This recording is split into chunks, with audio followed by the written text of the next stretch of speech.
Hello everyone, कैसे हैं आप सब। मैं आप सबका सरिस्का क्लासेस यूट्यूब चैनल पे हार्दिक स्वागत करती हूँ। तो इलेक्ट्रिक करंट के अंदर अपन ने किसके बारे में पढ़ रहे थे? किरचॉफ लॉ के बारे में पढ़ना था आज। तो किरचॉफ लॉ के अंदर क्या है? एक केवीएल है एंड सेकंड क्या है? केसीएल है। तो जो केवीएल होता है वो क्या होता है एंड केसीएल होता है वो क्या होता है, इनके बारे में अपन जानते हैं। तो चलो करते हैं स्टार्ट फिर। केवीएल क्या होता है? Kirchhoff voltage law.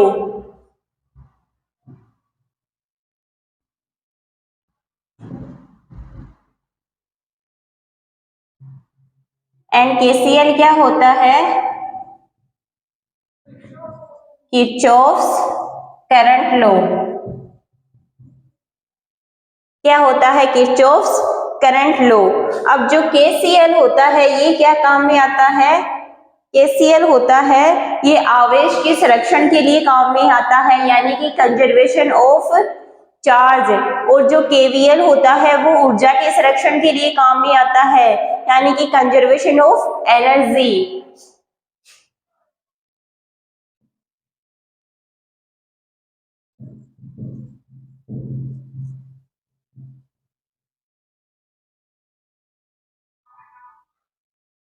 Conservation of charge.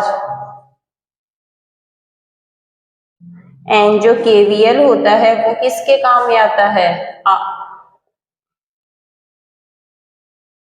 ऊर्जा के संरक्षण, यानी कि कंजर्वेशन ऑफ एनर्जी। ये देखिए इस तरीके से काम करते हैं। अब केवीएल है, इसका मैंने फुल नेम बताया किरचॉफ्स वोल्टेज लॉ। एंड जो केसीएल है इसका फुल नेम बनाया किरचॉफ्स करंट लॉ। जो केसीएल होता है वो आवेश के संरक्षण में काम में आता है, यानी कंजर्वेशन ऑफ चार्ज में। और जो केवीएल होता है वो ऊर्जा के संरक्षण में काम में आता है, यानी कि कंजर्वेशन ऑफ एनर्जी में। आगे देखिए डायग्राम बना के देखते हैं इसका।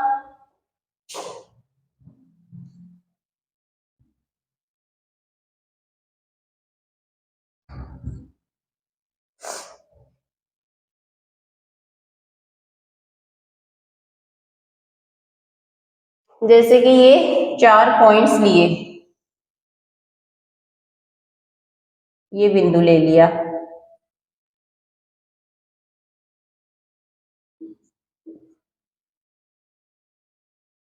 इन सब में जो करंट है वो इस बिंदु की तरफ जाएगा, लेकिन एक पॉइंट का जो करंट है वो बाहर की तरफ निकल रहा है। और जो बिंदु की तरफ आ रहा है इस बिंदु को बोला जाता है जंक्शन बिंदु, यानी कि जंक्शन पॉइंट। क्या बोला जाता है? Junction point. और ये क्या हो गया? I1, I2, I3 and I4। देखिए इसमें जो total incoming current of junction होता है वो किसके इक्वल होता है? Total outgoing current of junction के बराबर होता है। यानी कि जो इन तीनों का इनकमिंग करंट है वो किसके बराबर होगा? आउटगोइंग करंट के बराबर होगा।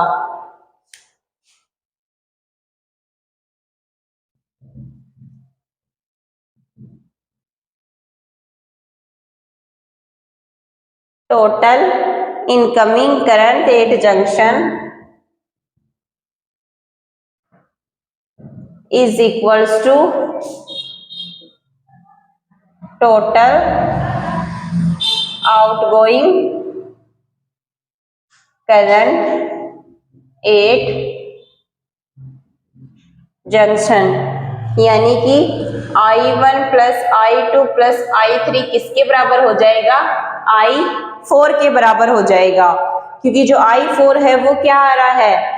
आउटगोइंग करंट आ रहा है, तो ये इसके इक्वल हो जाएगा।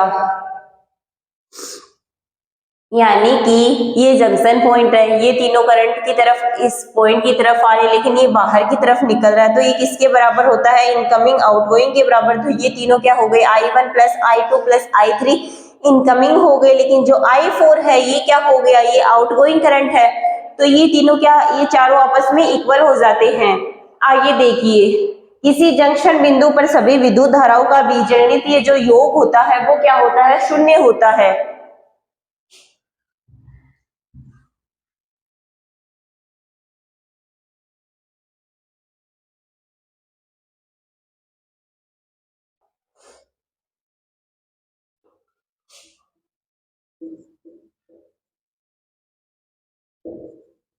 किसी जंक्शन बिंदु पर सभी विद्युत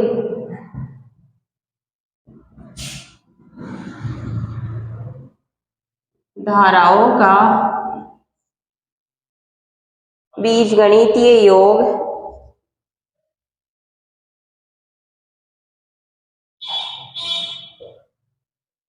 शून्य होता है।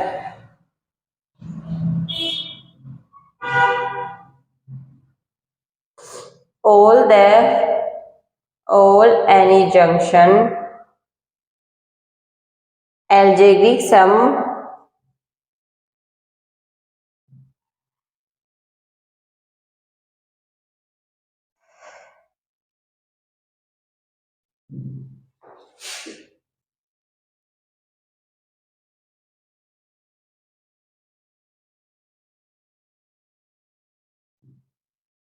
ये देखिए, किसी जंक्शन बिंदु पर सभी विद्युत धाराओं का बीजगणितीय योग क्या होता है? शून्य होता है। All the junction algebraic sum of all the current is equal to 0। अब इसमें ये मान लेंगे कि जो करंट किसी एक को तो नेगेटिव मान लेंगे, किसी एक को क्या मान लेंगे? पॉजिटिव। यानी जो आने वाले करंट है पॉइंट से हम उनको क्या मान लेंगे? पॉजिटिव मान लेते हैं, और जो जाने वाला है उसको क्या मान लेते हैं? नेगेटिव मान लेते हैं। जैसे यहाँ पे करके देखते हैं, I1 plus I2 plus I3 is equals to minus का I4। ये जो करंट सारी आ रही है इनको क्या मान लिया? पॉजिटिव में मान लिया, और जो जा रही है इनको क्या मान लिया? नेगेटिव में मान लिया। तो अभी I1 plus I2 plus I3 plus I4 is equals to 0 हो जाएगा। कैसे हो जाएगा? क्योंकि अगर ये जो I4 है ये इधर की तरफ आएगा, ट्रांसपोज होगा, तो इसका साइन चेंज हो जाएगा। तो ये क्या हो गया? प्लस का हो गया। सॉरी, एक मिस्टेक हो गई इसमें, इसके इक्वल में आएगा।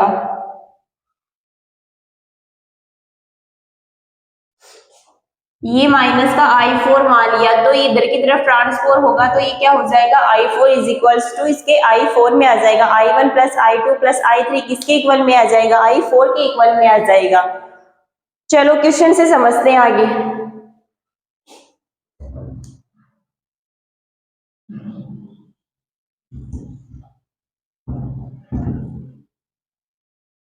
इतना समझ में आया?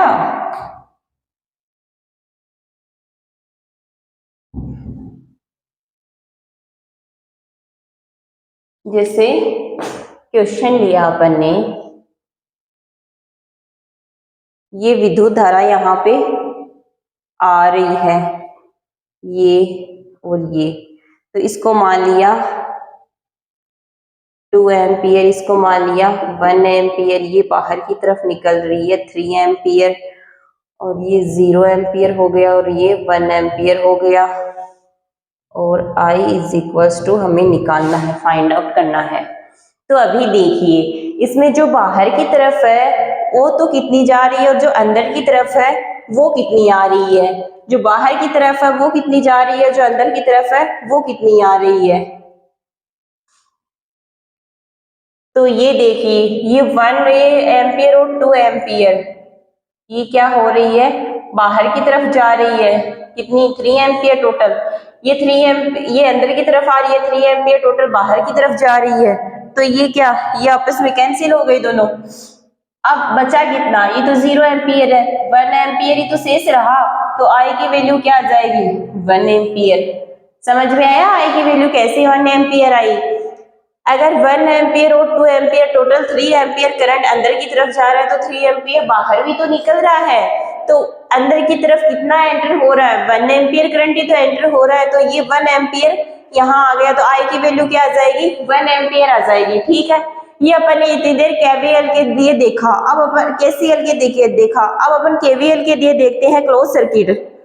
उसके लिए क्वेश्चंस फाइंड आउट करते हैं एक बंद परिपथ के अंदर।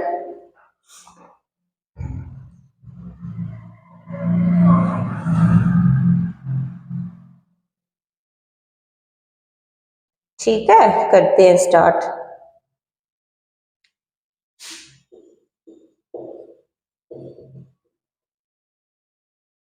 अगर एक क्लोज सर्किट हो यानी कि बंद परिपथ हो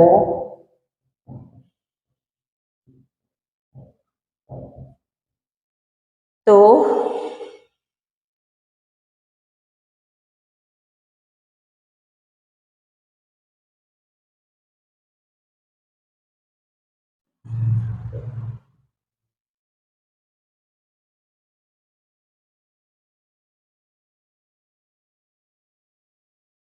अब देखिए इसके अंदर ये करंट इधर से फ्लो होके इधर की तरफ जा रहा है।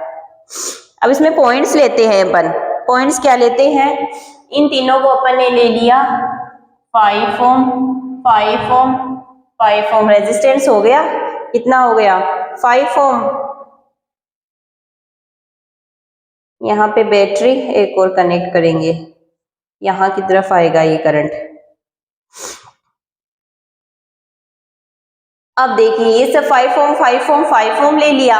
अब जो वोल्टेज होता है, वोल्टेज क्या लेते हैं अपन, वोल्टेज भी 5 ही ले लेते हैं। क्या ले लेते हैं 5, यानी कि प्लस माइनस में प्लस 5 5 प्लस माइनस 5 5 5 5 और ये ले लिया 50 वोल्ट। कितना ले लिया 50 वोल्ट। और इधर वाला कितना ले लिया 10 वोल्ट। कितना ले लिया 10 वोल्ट। अब इसमें क्या निकालना है, इलेक्ट्रिक करंट निकालना है। क्या निकालना है, इलेक्ट्रिक करंट निकालना है। अब देखिए इसको सोल्व करते हैं। इसका क्या निकालना है, इलेक्ट्रिक करंट निकालना है अपन को। क्या, इलेक्ट्रिक करंट। तो देखिए ये प्लस का 5 5 प्लस का 5 5 प्लस का 5 5 माइनस का 10 वोल्ट और प्लस का 5 5 सब ले लिए। यहाँ पे 8 टोटल लिए गए। अब देखिए इज इक्वल्स टू वोल्टेज कितना है 50 वोल्टेज है ना, तो ये टोटल कितने आ गए 20 I is equals to 60। I is equals to 60 upon 20 हो गई। तो आई की वैल्यू क्या आ गई 3 एम्पियर आ गई। क्या आ गई 3 एम्पियर आ गई। देखिए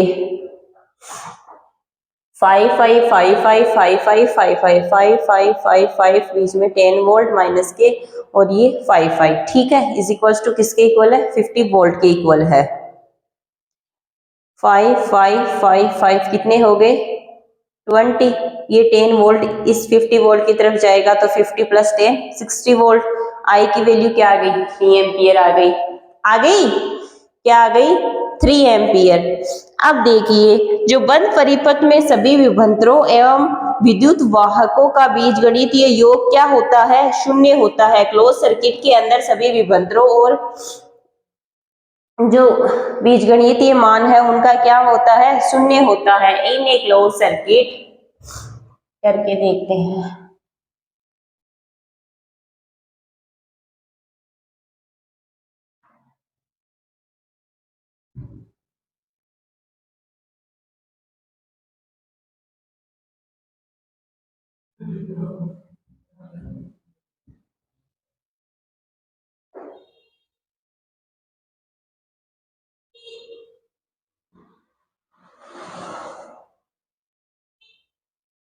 इन a close circuit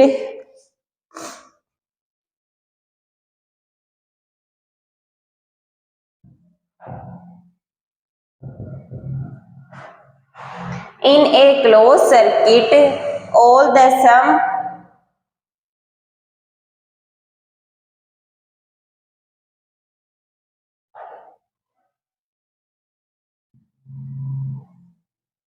the sum of potential difference and EMF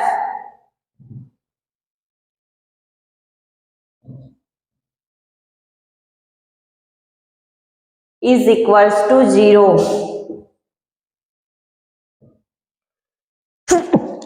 is equal to 0। अब देखिए क्वेश्चन करके देखते हैं।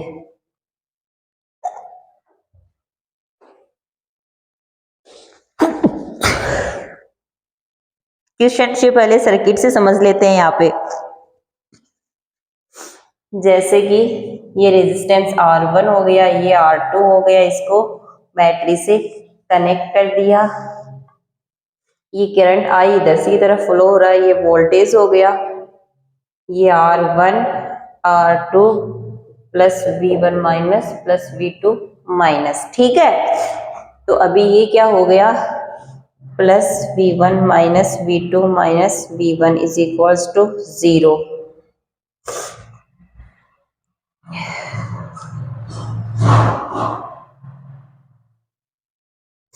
ये करंट इधर की तरफ जा रहा है, तो ये प्लस V1 और ये क्या हो गया V2, किसके इक्वल आ गया, 0 के इक्वल आ गया। अब क्वेश्चन देख के समझते हैं, क्वेश्चन से इसी तरीके से समझ में आएगा ये।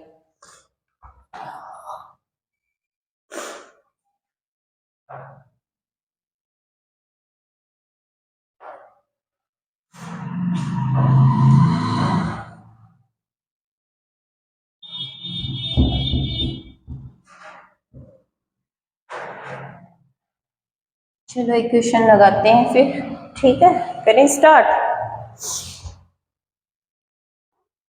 जैसे कि ये एक सर्किट डायग्राम लिया,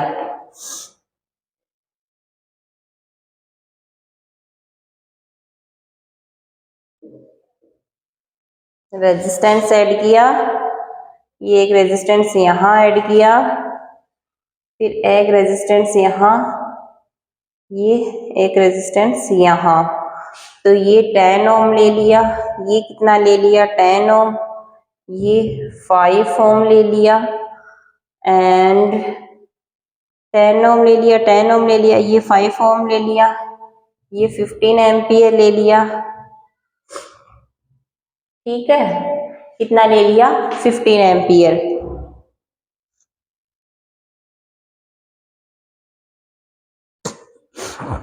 अब देखिए आगे कैसे इसको सोल्व करते हैं। आप देखिए ये 2 ओम और ये 3 ओम, ये कितना हो जाएगा टोटल 5 ओम, ये दोनों 20 ओम। तो आर इक्विवेलेंट निकालने के लिए 5 इंटू 20 प्लस 5 प्लस 20, यही तो करेंगे ना अपन, 5 इंटू 20 अपॉन 5 प्लस 20, तो ऊपर तो क्या आ जाएगा 5 इंटू 20 यानी 100 और नीचे 5 प्लस 20 24, तो 4 ओम। क्या आ गया 4 ओम। इन दोनों को आपस में लिया तो ये 5, इन दोनों को आपस में लिया तो इक्विवेलेंट के लिए क्या करते हैं, R1 into R2 upon R1 plus R2, तो ये वैल्यू क्या हो गई 100 अपॉन 25 यानी कि 4 एम इसके अंदर आ गया। चलो आगे चलते हैं। अब आगे अपन जानेंगे व्हीटस्टोन ब्रिज के बारे में। क्या पढ़ेंगे, व्हीटस्टोन ब्रिज। तो इसका फर्स्टली सर्किट डायग्राम लेके देखते हैं।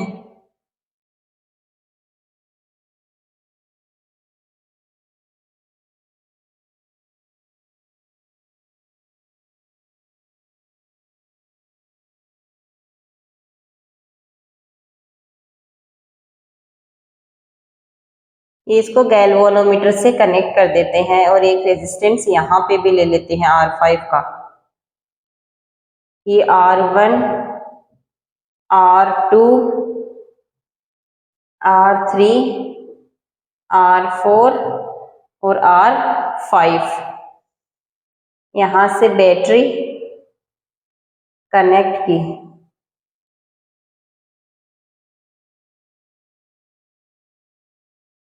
वोल्ट आई करंट, ये आई करंट पास हो रहा है, ये पॉइंट ए हो गया और ये पॉइंट बी हो गया, ये पॉइंट सी हो गया और ये पॉइंट डी हो गया। ठीक है, अब जो इसमें ये बताया हुआ है ये क्या है, गैल्वेनोमीटर है। क्या है, गैल्वेनोमीटर है। ये क्या काम करता है, डिटेक्ट द करंट। ये देखिए अब resistance R1, R2, R3, R4 को कनेक्ट कर दिया बीच से, इसको गैल्वेनोमीटर से कनेक्ट किया, जिसको बीच में रेजिस्टेंस भी ले लिया R5। ये वोल्टेज करंट कहाँ से पास कर रहा है, इधर से इधर की तरफ पास कर रहा है। इसमें जो ये बीच है में है गैल्वेनोमीटर, इसको क्या बोला जाता है, गैल्वेनोमीटर। गैल्वेनोमीटर क्या काम करता है, यहाँ पे डिटेक्ट द करंट, करंट को डिटेक्ट करने का काम करता है। व्हीटस्टोन ब्रिज को रेजिस्टेंस ब्रिज भी कहते हैं, क्या कहते हैं, रेजिस्टेंस ब्रिज भी। It use to measure the unknown resistance, ये किसके काम में आता है,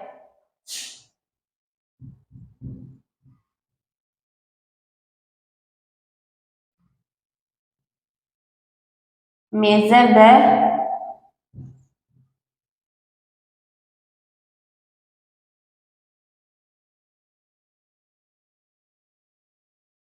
unknown resistance. It use to measure the unknown resistance, ये किसके काम में आता है, जो अननोन रेजिस्टेंस होते हैं उनको मेजर करने के लिए, ज्ञात करने के लिए।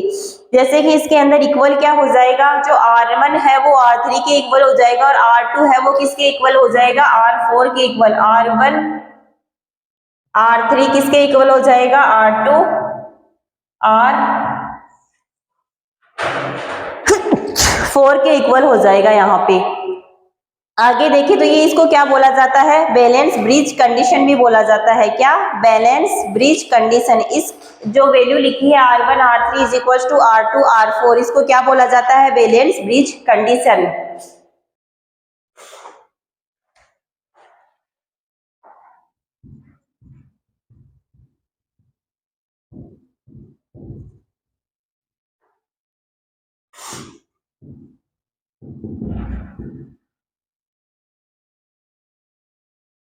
क्या बोला जाता है, बैलेंस ब्रिज कंडीशन बोला जाता है।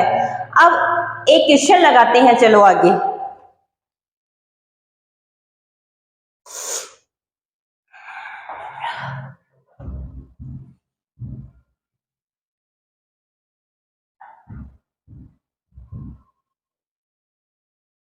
जैसे कि इस वोल्ट को ले लिया 50 वोल्ट, R1 ले लिया 1 एम्पियर, R4 ये ले लिया 2 एम्पियर, और R2 ले लिया 6 ओम,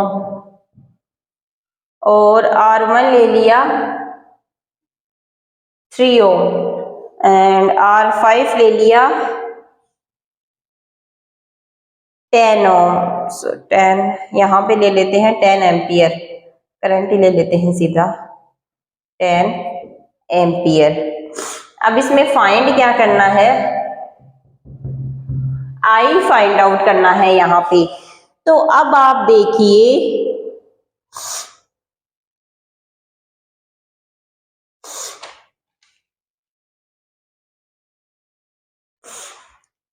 ये किससे मल्टीप्लाई हो जाएगा, इससे, ये किससे हो जाएगा, इससे। तो ये आ गया 3 इंटू 2 6 इंटू 1, 6 इंटू 6, ये दोनों आपस में क्या आ गए, इक्वल। तो क्या हो गया, आई 0 हो गया, यानी कि जो नल पॉइंट हो गया, ये क्या हो गया, नल पॉइंट हो गया। तो जो नल पॉइंट होने से जो बीच वाली लाइन होती है वो क्या हो नहीं होगी, कोई काम नहीं आएगी। यानी कि जो ये बीच वाली लाइन है इसको अपन हटा देते हैं, नल पॉइंट होने पे ये बीच वाली लाइन है इसका कोई काम नहीं रहता फिर। ये लो, ये अपन ने हटा दी इसको।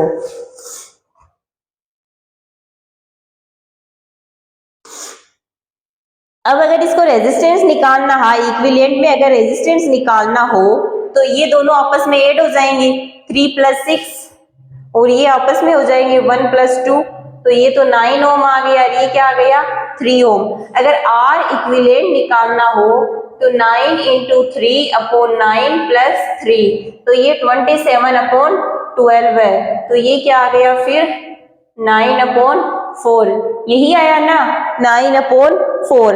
अब अगर इसमें आई की वैल्यू निकाले, वैल्यू पुट करके अगर आई की वैल्यू निकालना चाहे यहाँ पे तो क्या आएगा, यहां करके देखते हैं, इसको रब कर रही हूं मैं।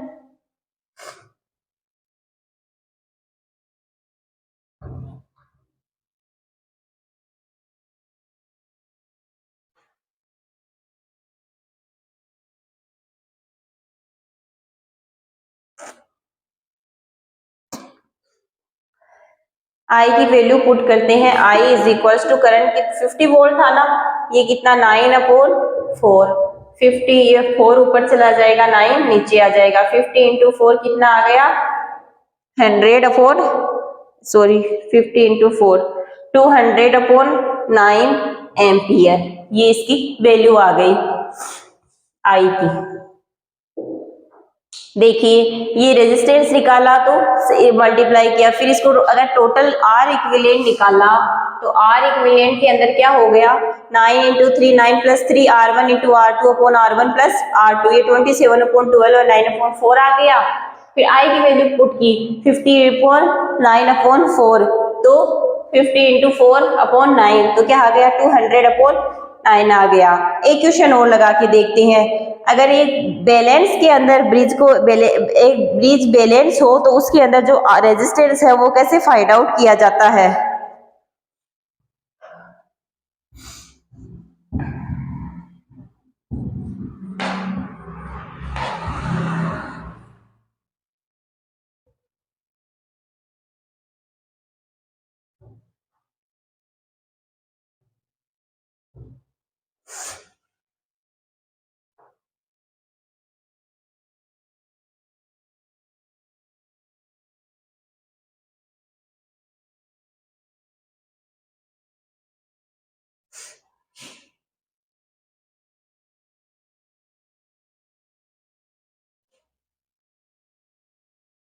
ये क्या हो गया R ले लिया, इसको 6 ओम ले लिया और इसको ले लिया 1, इसको ले लिया 3। अब यहां से बैटरी कनेक्ट कर देते हैं, वोल्टेज, और ये ले लिया 10 ओम। ये देखिए क्या निकालना है यहाँ पे रेजिस्टेंस, क्या फाइंड आउट करना है रेजिस्टेंस, फाइंड आर करना है। तो देखिए R इंटू क्या हो जाएगा 3 is equals to 6 into 1, 3R is equals to 6, R is equals to 2M। यही वैल्यू आएगी ना, R is equals to 2 ohm. देखिए R इंटू 3 6 इंटू 1, तो ये बीच वाला कोई यहाँ पे मैटर नहीं करेगा, R into 3 6 into 1 3R is equal to 6। R की वैल्यू रेजिस्टेंस की वैल्यू क्या आ गई 2 ओम, 2 ओम आ गई। ठीक है, आगे अपन किसके बारे में, ये व्हीटस्टोन ब्रिज अपना कंप्लीट हुआ, आगे अपन सेल देखते हैं। एक छोटा सा टॉपिक बीच में लेके चलते हैं, सेल का, कि सेल क्या होता है।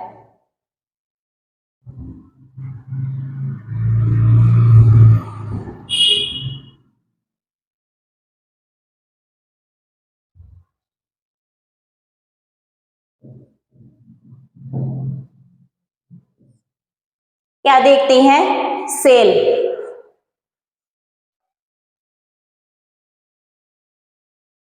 तो आज अपने व्हीटस्टोन किरचॉफ्स लॉ पढ़ लिया, व्हीटस्टोन ब्रिज पढ़ लिया, आगे सेल, और बाद में क्या और बचा पोटेंशियोमीटर और बचा इस चैप्टर के अंदर। तो आज के लिए इतना ही काफी है, ये अपन अगली क्लास में पढ़ेंगे। अगर आपको मेरा चैनल पसंद आया हो तो ज्यादा से ज्यादा सब्सक्राइब कीजिए एंड कमेंट बॉक्स में कमेंट कीजिए, बताइए कि आपको मेरा सेशन कैसा लगा। Thank you very much.